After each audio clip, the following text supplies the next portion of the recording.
Hey guys, this is James at Bruckelmyer Brothers. Today I'll be showing you how I made these two cabinet doors. Yeah, so right now we're just sending our style material through. We're ripping it all to a 32nd, bigger than what we need. Here we're using the table saw and we have our power feeder hooked up to it so that it automatically feeds our boards through, keeping them tight to the fence, tight to the table, and giving us the cleanest grip possible. All of our painted doors will get maple. It's very predictable and easy to work with. Predictable meaning that it's not going to absorb moisture. It's not going to move on you. The density of the wood is really nice to work with. It's right in between being a really hardwood or a hardwood and a softwood. Good organization starts here from the beginning. We're always trying to label our pieces as we cut them, just so once we have all of our pieces cut, they're not disorganized. Right now I'm just cutting my stiles and rails to length off of the pieces that I milled up earlier this morning. Just 4 bigger cabinet doors with 2 mid rails in them. They're making up the doors for the mudroom cabinets that we're building. And safety first.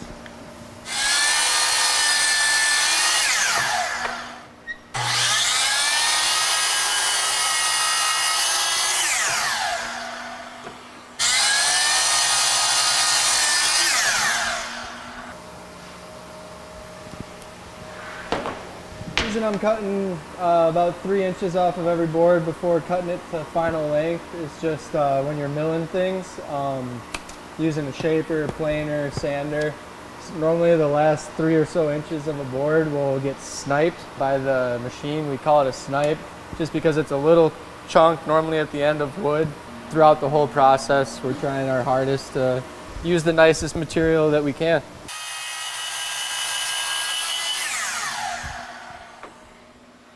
Next we're gonna take our rails over to the shaper and we're gonna cope our rails.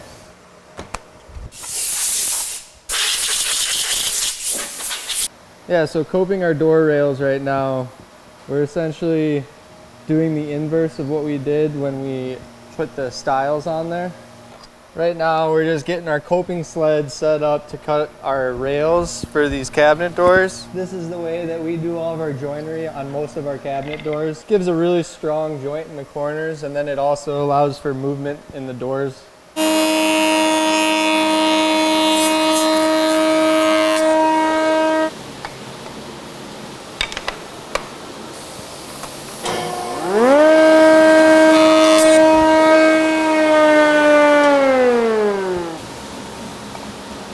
We set up our coping sled to just cut our rail.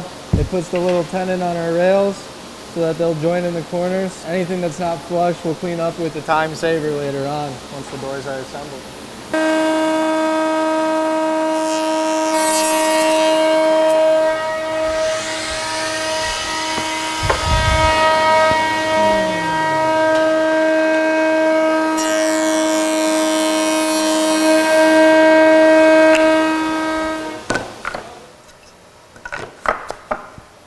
With that shaper, it leaves little pieces of wood that if we didn't address them right now, they'd get in the way of our joints in the corner. So right now we're just taking a knife and sandpaper, cleaning up our cuts that we just made so that the corners go together seamlessly. From there, I just need to sand my doors, sand my panels, and then we can begin assembling all the doors on our assembly table.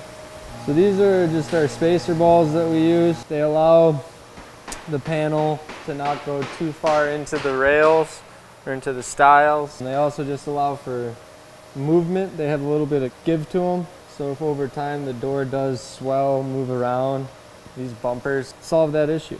But if you don't do this, you're gonna be mad at yourself about 5 steps from now. There's been people in this shop way before us that had a lot of time to figure out the correct way to do things. And all we can do is try and do the same as they did.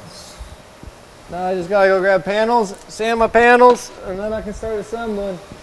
For our painted doors, we use MDF for our panel. We'll leave the factory finish that's on the MDF on one side. That's the side that's gonna be the face of our door.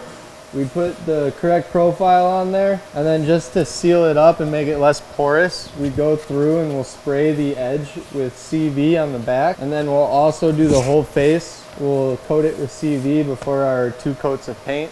This seals up the wood, makes it a lot less porous, makes the paint go on smoother. I'm scuffing, sanding the CV with 320. This is gonna smooth it up, but also create a rough enough surface where the next layer of paint's gonna wanna firmly grab onto it.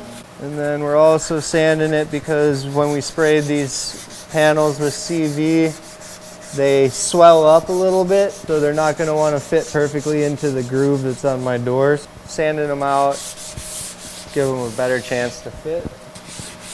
And this will be the last time that you can sand this profile, because once the door is assembled, it is a lot harder to sand the profile. We're not sanding into the profile at all, we're just flattening out that layer of CV, making it smooth. And then same thing with the face. Once we assemble the door, it's a lot harder to scuff the inside edges of the face of the panel. So as long as we scuff it right now, you should not have to scuff it again.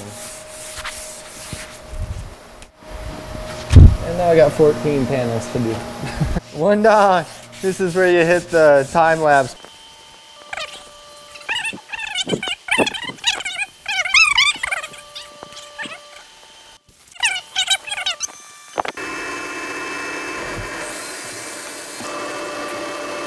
Sounds boring, but I try and become a machine while I'm doing this, doing every door, same amount of sanding strokes and everything. For some things, you kind of have to be robotic with it.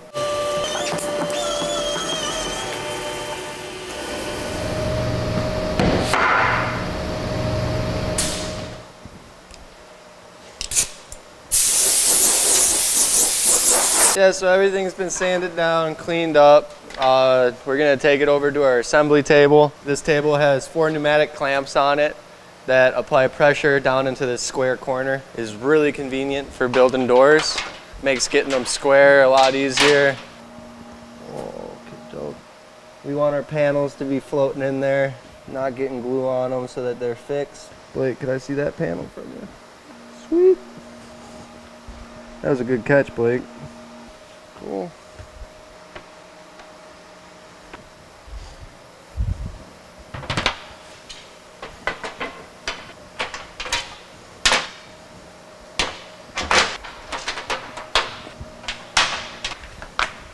We're gonna slowly apply clamping pressure to our doors. You can see that it's pushing our doors square into that corner. Now we're just checking to make sure there's no gaps up against our frame right here. We're looking at all of our gaps to our calls that we've got in here. Everything's looking pretty good. Just making sure our door is laying flat against the table. We're gonna tap all of our corners.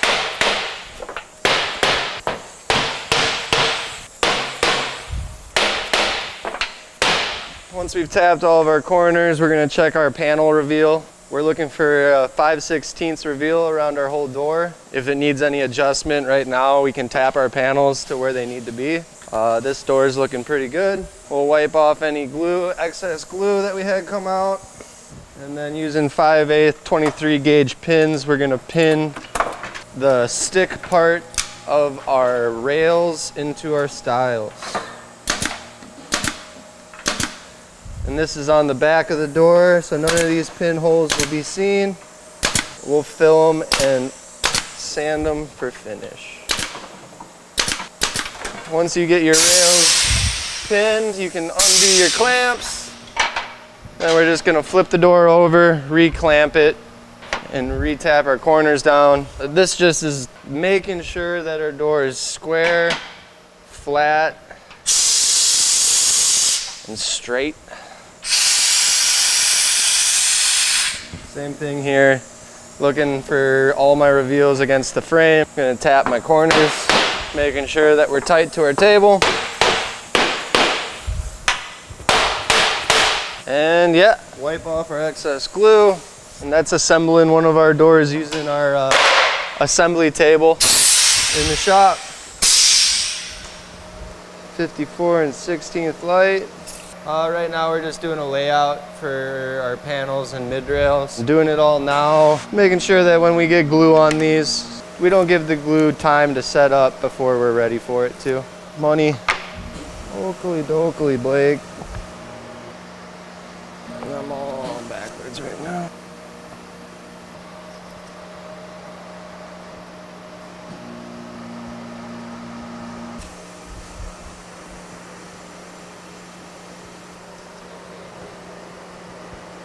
Going up with her. Cool beans. Sweet. Other side. Good. Yeah, go for it.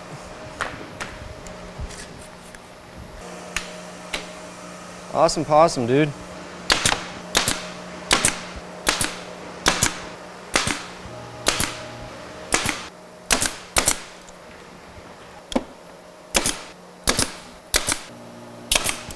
Neato, gang. You checking for square? Don't check too hard. Yeah, 44 and 15 heavy. Pretty perfect, dude.